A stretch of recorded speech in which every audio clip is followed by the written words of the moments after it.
Isinasagawang nationwide job fair ngayong araw ng paggawa. Ating pag-uusapan kasama si OIC Assistant Secretary Patrick Patriwirawan Jr. ng Bureau of Local Employment ng DOLE. Asik Patrick, magandang tanghali po. Magandang tanghali po, Asik Dale and Asik Weng. Maraming salamat po sa pag-imbita po sa kagawaran ng paggawa at empleo. Asik Patrick, sinabi po ni Pangulong Ferdinand R. Marcos Jr. ang pagre-review sa wage rates. Ano po ang susunod na hakbang ng DOLE?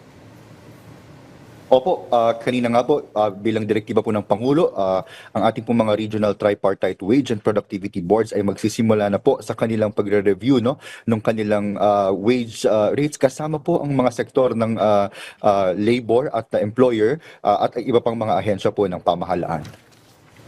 Asek, posible po ba ang isinusulong ng isang grupo na 200 peso na wage hike? Kung sakali, paano naman po matitiyak na balanse sa empleyado at employer ang magiging desisyon sa usapin ng wage hike? Atin pong ibinibigay ang desisyon na ito sa Kongreso po, kung sila po ay magre-rekomenda na magkaroon po ng legislated wage increase at kung ito po ay aaprubahan ng ating Pangulo, ang kagawaran po ay handa pong i-implementa itong legislation po na ito. Kaugnay naman po dito sa selebrasyon ng Labor Day, ilan po ang kabuoang bilang ng job fair sites sa buong bansa at paano malalaman ng job seekers kung saan ang pinakamalapit sa kanila?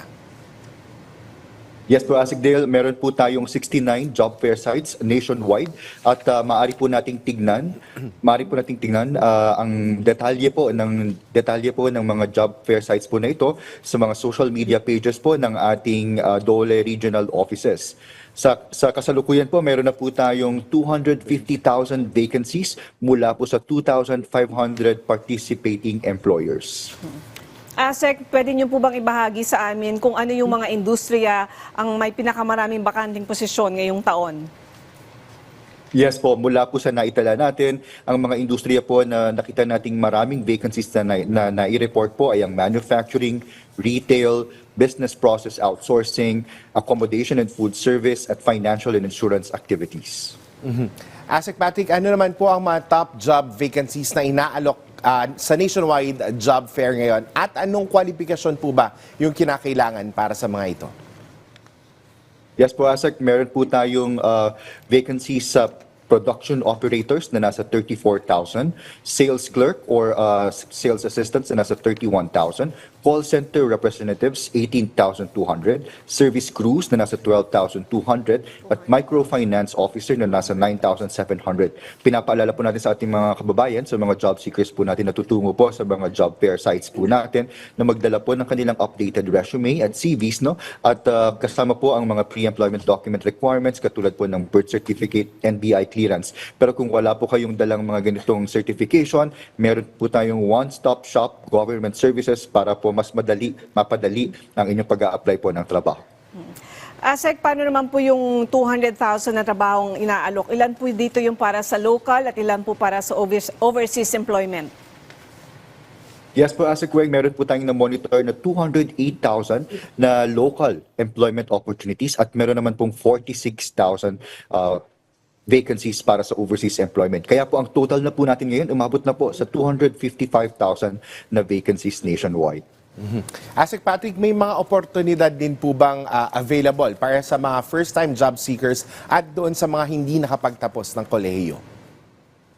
Yes po, patuloy po natin ding minomonitor itong mga serbisyo natin para po sa mga first-time job seekers natin. Katulad po ng mga nakalipas na taon na isinagawa nating job fairs, mayroon pong mga employers na nagpo-post po ng vacancies kung saan tumatanggap po sila ng mga senior high school and first-time job seekers po natin at patuloy po nating titiyakin na mapacilitate po at mapadali ang paghahanap ng trabaho ng ating mga first-time job seekers. Asek, nabanggit niyo po kanina na ang kailangan lang dalhin doon yung resume, pero doon sa pagpunta doon, meron po bang on-site services tulad ng pagsusulat ng resume, yung assistance lang, tapos initial interviews, o ano po ba yung mga government desk na nandoon, pati na rin yung pagkuha kunyari ng NBI clearance, nandun po ba sila, pati po doon sa kanilang medical na pangangailangan? Yes po. Yes po, Asek. Actually po, ang mga government services po na ito ay nakukuha natin sa tulong po ng ating Public Employment Service Offices. So lahat po ng mga job fair sites natin, katuwang natin ang ating mga pesos kung saan sila po ay nagpa-facilitate. Kung ano-ano mga career development support services ang kailangan po ng ating mga kababayan. Kung ito po ay pag-update ng kanilang resume or kung paano po isusulat ang mga application letters nila or kung paano po sila magpe-prepare or maghahanda para sa mga job interviews. Gayon din po, katuwang at kapartner po natin ang Department of Health sa pagbibigay po ng free medical services para po sa kanilang employment requirements din po. At dito po sa SMX, meron po tayong mga mobile clinics kung saan maaari pong kumuha ng libre ang ating mga hired on the spot ng mga medical requirements na kakailanganin po nila.